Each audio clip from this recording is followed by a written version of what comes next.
ਸਤਿ ਸ਼੍ਰੀ ਅਕਾਲ ਜੀ। ਅੱਜ ਗੱਲ ਕਰਦੇ ਹਾਂ ਕੁਝ ਅਨੋਖੇ ਫੈਕਟਸ ਬਾਰੇ ਜਿਹੜੀਆਂ ਗੱਲਾਂ ਅੱਜ ਤੱਕ ਅਸੀਂ ਨਹੀਂ ਜਾਣ ਸਕੇ। ਕੀ ਤੁਹਾਨੂੰ ਪਤਾ ਹੈ ਕਿ ਇੱਕ ਕਿਤਾਬ ਹੈ ਜਿਸ ਨੂੰ ਸ਼ੈਤਾਨ ਨੇ ਲਿਖਿਆ ਹੈ, ਉਹ ਵੀ ਇੱਕ ਰਾਤੋਂ ਰਾਤ।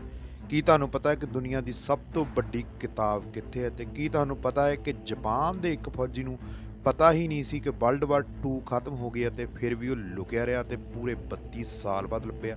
ਇੱਦਾਂ ਦੇ ਕੁਝ ਫੈਕਟਸ ਬਾਰੇ ਗੱਲ ਕਰਾਂਗੇ ਤੇ ਹੁਣ ਸ਼ੁਰੂ ਕਰਦੇ ਹਾਂ ਜੀ ਵੀਡੀਓ।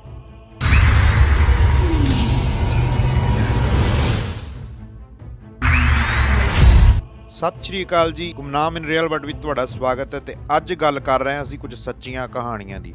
ਆ ਜੋ ਤੁਸੀਂ ਫੋਟੋ ਦੇਖ ਰਹੇ ਹੋ, ਇਸ ਬੰਦੇ ਦਾ ਨਾਮ ਸੀ ਜੀ ਹੀਰੋ ਅਨੋਡਾ। ਇਹ ਵਰਲਡ ਵਾਰ 2 ਵਿੱਚ ਜਾਪਾਨ ਦਾ ਇੱਕ ਫੌਜੀ ਸੀ ਤਾਂ ਇਸ ਦੀ ਡਿਊਟੀ ਲੱਗੀ ਸੀ ਫਿਲੀਪੀਨ ਦੇ ਜੰਗਲਾਂ ਵਿੱਚ ਗਰੀਲਾ ਵਾਰ ਕਰਨ ਦੀ। ਪਰ ਇਸ ਨੂੰ ਪਤਾ ਹੀ ਨਹੀਂ ਲੱਗਿਆ ਕਿ ਵਰਲਡ ਵਾਰ 2 ਤਾਂ 1945 ਵਿੱਚ ਖਤਮ ਹੋ ਚੁੱਕੀ ਹੈ। ਪਰ ਇਸ ਨੂੰ ਇੰਨਾ ਯਕੀਨ ਸੀ ਕਿ ਜਾਪਾਨ ਕਦੇ ਹਾਰ ਨਹੀਂ ਸਕਦਾ, ਇਸੇ ਕਰਕੇ ਇਹ ਆਪਣੀ ਡਿਊਟੀ ਨਿਭਾਉਂਦਾ ਰਿਹਾ ਤੇ ਇਸੇ ਤਰ੍ਹਾਂ ਕਈ ਸਾਲ ਲੰਘ ਗਏ।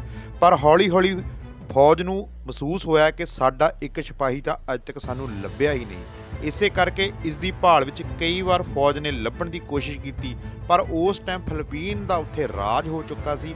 ਇਸੇ ਕਰਕੇ ਫਿਲੀਪੀਨ ਦੀ ਫੌਜ ਨੇ ਉਹਨੂੰ ਧਿਆਨ ਨਾਲ ਨਹੀਂ ਲੱਭਿਆ।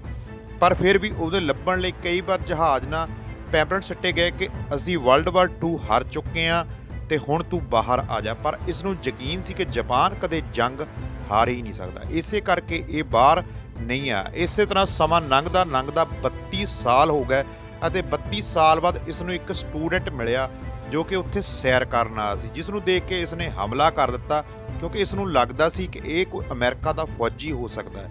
ਪਰ ਇਸ ਨੇ ਉਸਦੇ ਬੂਟਾਂ ਤੋਂ ਪਛਾਣਿਆ ਕਿ ਇਹ ਇੱਕ ਲੋਕਲ ਇਨਸਾਨ ਹੈ। ਇਸੇ ਕਰਕੇ ਇਸ ਨੇ ਉਸ ਨਾਲ ਗੱਲ ਕੀਤੀ ਤੇ ਉਸਨੇ ਦੱਸਿਆ ਕਿ ਵਰਲਡ ਵਾਰ 2 ਤਾਂ ਜਾਪਾਨ 1945 ਵਿੱਚ ਹੀ ਹਾਰ ਚੁੱਕਾ ਹੈ। ਪਰ ਫਿਰ ਵੀ ਇਸਨੇ ਯਕੀਨ ਨਹੀਂ ਕੀਤਾ। ਸਟੂਡੈਂਟ ਨੂੰ ਕਿਹਾ ਕਿ ਜਦੋਂ ਮੇਰੀ ਫੌਜ ਦਾ ਕੈਪਟਨ ਆ ਕੇ ਮੈਨੂੰ ਕਹੇਗਾ ਕਿ ਵਰਲਡ ਵਾਰ 2 ਆਪਾਂ ਹਾਰ ਚੁੱਕੇ ਹਾਂ ਜਾਂ ਖਤਮ ਹੋ ਚੁੱਕੀ ਹੈ ਤਾਂ ਮੈਂ ਫਿਰ ਬਾਹਰ ਆਵਾਂਗਾ। ਪਰ ਕੁਦਰਤੀ ਹੀ ਉਹ ਕੈਪਟਨ ਜੀਂਦਾ ਸੀ ਜੋ ਕਿ ਇੱਕ ਕਿਤਾਬ ਦੀ ਦੁਕਾਨ ਤੇ ਕੰਮ ਕਰ ਰਿਹਾ ਸੀ ਤੇ ਉਸ ਨੂੰ ਜਦੋਂ ਪਤਾ ਲੱਗਾ ਕਿ ਹੀਰੋ ਅਨੋਡਾ ਅੱਜ ਤੱਕ ਬਾਹਰ ਹੀ ਨਹੀਂ ਆਇਆ ਕਿਉਂਕਿ ਉਸ ਨੂੰ ਲੱਗ ਰਿਹਾ ਹੈ ਕਿ ਵਰਲਡ ਵਾਰ 2 ਅਜੇ ਵੀ ਚੱਲ ਰਹੀ ਹੈ। ਪਰ ਹੀਰੋ ਅਨੋਡਾ ਨੂੰ ਕਈ ਵਾਰ ਲੱਭਣ ਲਈ ਜਹਾਜ਼ ਅਤੇ ਕਈ ਚੀਜ਼ਾਂ ਨੇ ਪੈਂਪਲੇਟ ਸੱਟੇ ਸੀ, ਪਰ ਉਹਨੂੰ ਯਕੀਨ ਕਿਉਂ ਨਹੀਂ ਹੋਇਆ? ਕਿਉਂਕਿ ਉਸ ਨੂੰ ਲੱਗਦਾ ਸੀ ਕਿ ਅਮਰੀਕਾ ਇਹ ਸਾਜ਼ਿਸ਼ਾਂ ਰਚ ਰਹੀ ਹੈ ਤੇ ਸਾਡਾ ਦੇਸ਼ ਕਦੇ ਹਾਰ ਹੀ ਨਹੀਂ ਸਕਦਾ। ਤੁਸੀਂ ਫੌਜੀ ਦੀ ਫੀਲਿੰਗ ਆਪ ਹੀ ਦੇਖ ਸਕਦੇ ਹੋ ਕਿ ਉਹ ਕਿਸ ਹੱਦ ਤੱਕ ਆਪਣੇ ਦੇਸ਼ ਨੂੰ ਪਿਆਰ ਕਰਦਾ ਸੀ। ਅਤੇ ਬਾਅਦ ਵਿੱਚ ਜਦੋਂ ਉਸ ਅਫਸਰ ਨੇ ਆ ਕੇ ਦੱਸਿਆ ਕਿ ਆਪਾਂ ਵਰਲਡ ਵਾਰ 2 ਹਾਰ ਗਏ ਹਾਂ ਤੇ ਹੁਣ ਇਹ ਜਗ੍ਹਾ ਫਿਲੀਪੀਨ ਦੀ ਹੋ ਚੁੱਕੀ ਹੈ ਤਾਂ ਇਸ ਨੂੰ ਯਕੀਨ ਆਇਆ ਤੇ ਇਸ ਤੋਂ ਬਾਅਦ ਉਸਨੇ ਫਿਲੀਪੀਨ ਦੇ ਰਾਸ਼ਟਰਪਤੀ ਨੂੰ ਆਪਣੀ ਇੱਕ ਕਿਰਪਾਨ ਸੌਂਪੀ ਅਤੇ ਇਹ ਫੋਟੋ ਬਹੁਤ ਮਸ਼ਹੂਰ ਹੈ। 32 ਸਾਲ ਬਾਅਦ ਇਹ ਸਿਪਾਹੀ ਆਪਣੀ ਜੰਗ ਚੋਂ ਬਾਹਰ ਆਇਆ। ਤੁਸੀਂ ਇਹ ਤੋਂ ਫੌਜੀ ਦਾ ਦਿਮਾਗ ਦਾ ਹਿਸਾਬ ਲਾ ਸਕਦੇ ਆਪਣੇ ਦੇਸ਼ ਨੂੰ ਕਿੰਨਾ ਪਿਆਰ ਕਰਦੇ ਆ। ਤਾਂ ਹੁਣ ਬਾਤ ਜੀ ਅਗਲੇ ਫੈਕਟਸ ਬਾਰੇ।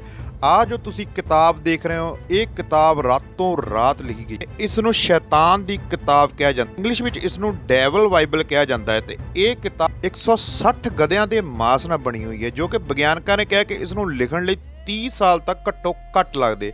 ਪਰ ਇਹਦੇ ਪਿੱਛੇ ਬਹੁਤ ਵੱਡੀ ਕਹਾਣੀ ਮੰਨਿਆ ਜਾਂਦਾ ਹੈ ਕਿ ਇੱਕ ਵਾਰੀ ਇੱਕ ਪ੍ਰੀਸਟ ਤੋਂ ਗਲਤੀ ਹੋ ਗਈ। ਰਾਜੇ ਨੇ ਉਸ ਨੂੰ ਸਜ਼ਾ ਸੁਣਾਈ ਕਿ ਕੱਲ ਨੂੰ ਤੈਨੂੰ ਫਾਂਸੀ ਦੇ ਦਿੱਤੀ ਜਾਵੇਗੀ। ਪਰ ਪ੍ਰੀਸਟ ਨੇ ਕਿਹਾ ਕਿ ਮੈਂ ਜਾਂਦੇ ਜਾਂਦੇ ਇੱਕ ਕਿਤਾਬ ਲਿਖਣਾ ਚਾਹੁੰਦਾ ਕਿ ਜੋ ਕਿ ਦੁਨੀਆ ਦੀ ਇੱਕ ਐਗਜ਼ਾਮਪਲ ਹੋ ਜਾਵੇਗੀ। ਪਰ ਰਾਜੇ ਨੇ ਕਿਹਾ ਕਿ ਰਾਤੋਂ ਰਾਤ ਕੋਈ ਕਿਤਾਬ ਨਹੀਂ ਲਿਖ ਸਕਦਾ। ਪਰ ਇਸ ਨੇ ਕਿਹਾ ਕਿ ਮੈਂ ਰਾਤੋਂ ਰਾਤ ਲਿਖ ਦੇਵਾਂਗਾ, ਜੋ ਕਿ ਮੁਮਕਿਨ ਨਹੀਂ ਸੀ।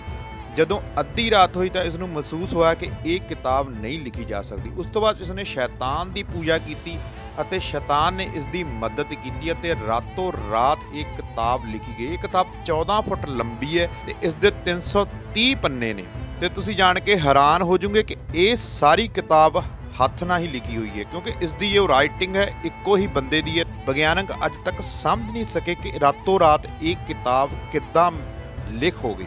ਤੇ ਇਸ ਕਿਤਾਬ ਦੇ ਸਭ ਤੋਂ ਪਹਿਲੀ ਜੋ ਫੋਟੋ ਹੈ ਉਹ ਸ਼ੈਤਾਨ ਦੀ ਫੋਟੋ ਹੈ ਜਿਸ ਦਾ ਨਾਮ ਲੂਸੀਫਰ ਹੈ, ਜੋ ਕਿ ਤੁਸੀਂ ਆਮ ਹੀ ਸੁਣਿਆ ਹੋਵੇਗਾ। ਇਸ ਕਿਤਾਬ ਨੂੰ ਜੋ ਵੀ ਜ਼ਿਆਦਾ ਵਾਰ ਪੜ੍ਹਦਾ ਹੈ ਜਾਂ ਜਿਸ ਨੂੰ ਇਸ ਦੀ ਪੜ੍ਹਾਈ ਸਮਝ ਆਉਂਦੀ ਹੈ ਤਾਂ ਉਸ ਦਾ ਦਿਮਾਗ ਹਿੱਲ ਜਾਂਦਾ ਹੈ ਤੇ ਉਹ ਪਾਗਲ ਹੋ ਜਾਂਦਾ। ਪੜ੍ਹਨ ਵਾਲੇ ਦੱਸਦੇ ਨੇ ਕਿ ਇਸ ਵਿੱਚ ਲਿਖੇ ਅੱਖਰ ਉਹਨਾਂ ਨੂੰ ਨੱਚਦੇ ਨਜ਼ਰ ਆਉਂਦੇ ਨੇ। ਕਿੰਨਾ ਸੱਚ ਹੈ ਤੇ ਕਿੰਨਾ ਝੂਠ ਹੈ ਇਹ ਤਾਂ ਅੱਜ ਤੱਕ ਪਤਾ ਨਹੀਂ।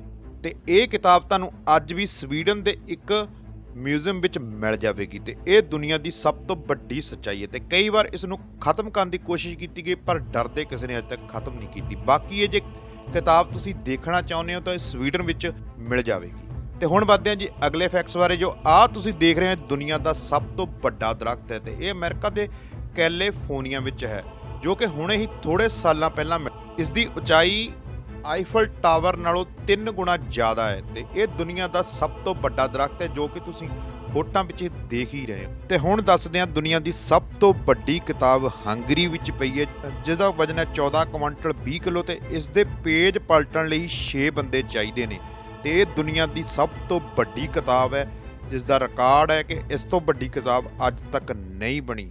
ਜੇ ਤੁਹਾਨੂੰ ਮੇਰੀ ਵੀਡੀਓ ਚੰਗੀ ਲੱਗਦੀ ਹੈ ਤਾਂ ਮੇਰੀ ਵੀਡੀਓ ਨੂੰ ਲਾਈਕ ਜ਼ਰੂਰ ਕਰ ਦਿਆ ਕਰੋ, ਕਿਉਂਕਿ ਤੁਹਾਡੇ ਲਾਈਕ ਕਰਨ ਨਾਲ ਮੇਰਾ ਹੌਸਲਾ ਵੱਧਦਾ ਹੈ ਤੇ ਨਾਲੋਂ ਨਾਲ ਇਸ ਤੇ ਕਮੈਂਟ ਕਰਕੇ ਆਪਣੀ ਰਾਏ ਦੱਸਿਆ ਕਰੋ। ਤੇ ਜੇ ਚੈਨਲ ਮੇਰਾ ਚੰਗਾ ਲੱਗਦਾ ਹੈ ਤੇ ਇਸ ਨੂੰ ਸਬਸਕ੍ਰਾਈਬ ਕਰ ਦਿਓ ਤੇ ਨਾਲ ਲੱਗੀ ਬੈਲ ਆਈਕਨ ਦਾ ਬਟਨ ਦੱਬ ਕੇ ਇਸ ਨੂੰ ਆਲ ਤੇ ਕਰ ਦਿਓ। ਸਤਿ ਸ਼੍ਰੀ ਅਕਾਲ ਜੀ।